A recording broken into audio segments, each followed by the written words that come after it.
Hello students, welcome to my channel literature Gyan. आज का हमारा मुख्य विषय है सूरसागर सार बुक का कृष्ण मार्गी काव्य। सूर का कृष्ण काव्य भक्ति काल रूपी भवन का एक प्रमुख स्तंभ है, जिसने हिंदी साहित्य में आनंद, उल्लास और भक्ति की धारा प्रवाहित की। निर्गुण भक्ति धारा के कवियों ने अनेक प्रकार की यौगिक सिद्धियों और ज्ञान प्रधान भक्ति का सहारा लेकर परलोक साधना का मार्ग अत्यंत कठिन, शुष्क और नीरस बना दिया था। साधारण जनता के लिए यह मार्ग सुलभ नहीं रह गया था। इस प्रकार की परिस्थितियों में कृष्ण काव्य का प्रादुर्भाव हुआ। सूरदास कृष्ण काव्य के प्रमुख कवि हैं। उनके अतिरिक्त नंददास, कृष्णदास, कुंभनदास आदि अष्टछाप के कवियों ने तथा मीरा ने कृष्ण रस का निरंतर पान किया। कृष्ण भक्ति की मधुरता ने रसखान जैसे मुसलमान कवि को भी अपनी ओर आकर्षित किया। इस काव्य की निम्नलिखित विशेषताएं हैं। प्रथम है दार्शनिकता। सूर के कृष्ण काव्य का दार्शनिक आधार शुद्ध अद्वैतवाद है। कृष्ण भक्त कवि सूर ब्रह्म को परम सत्य मानते हैं। उनके अनुसार ब्रह्म चिदानंद है। वह ब्रह्म काल, कर्म और स्वभाव के अनुसार अनेक देवी देवताओं, प्रकृति, जीव आदि के रूप में प्रकट होता है। इन कवियों को यह विश्वास है कि वह ब्रह्म सगुण है और कृष्ण की वह चिरंतन ब्रह्म है, जिन्होंने लीला करने के लिए यह रूप धारण किया है।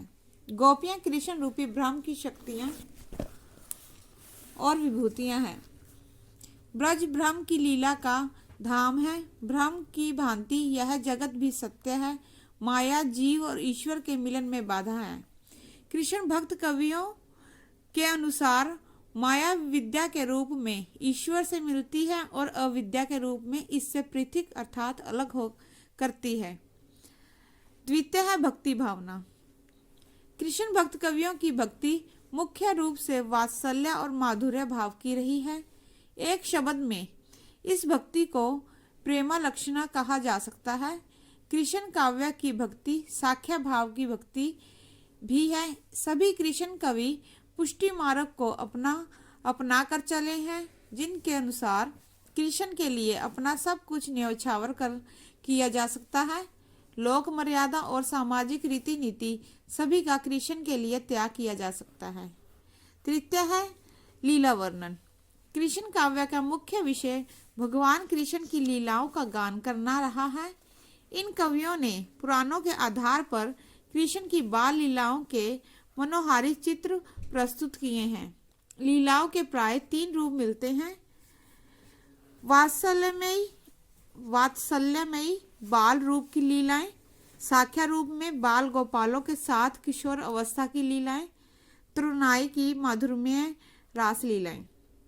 इनमें कहीं कहीं कृष्ण के लोक रक्षक के रूप में के भी दर्शन होते हैं, लेकिन मुख्य रूप से इन कवियों का ध्यान कृष्ण के लोक रंजक रूप की ओर ही अधिक रहा है। श्रृंगार और वात्सल्य रस की प्रधानता। यद्यपि कृष्ण काव्य विभिन्न रसों का सुंदर मिश्रण है, लेकिन फिर भी इस काव्य में प्रधानता श्रृंगार और वात्सल्य रस की ही रही है।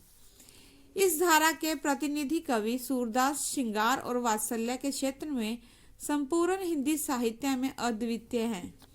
वात्सल्य और श्रृंगार रस का कोई ऐसा रूप, भाव या पक्ष नहीं है जो इनकी लेखनी से अछूता रहा हो। आचार्य शुक्ल के अनुसार सूरदास वात्सल्य और श्रृंगार रस का कोना कोना झांक आए हैं। प्रकृति चित्रण।